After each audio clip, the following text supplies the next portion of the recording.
তারপর হচ্ছে ওটা খাওয়ার প্রায় 1 ঘন্টা বাদে, 1 থেকে 1.5 ঘন্টা বাদে এই যে এখানে ছোলা ভেজানো আছে আমার, এই ছোলা ভেজানোটা আমি খেয়ে নেব।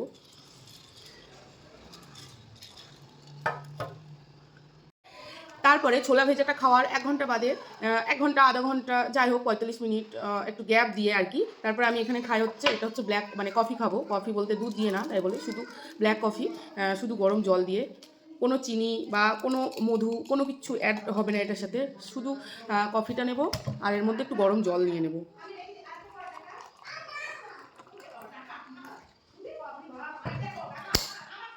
তারপর আমার এখানে আছে ওটস বিস্কুট, এই বিস্কুটটা আমি 4টে মতো খেয়ে নিই, মানে যেহেতু তো 4টে ওটস বিস্কুট দিয়ে আমি 1 কাপ ব্ল্যাক কফি খেয়ে নেব। চলো।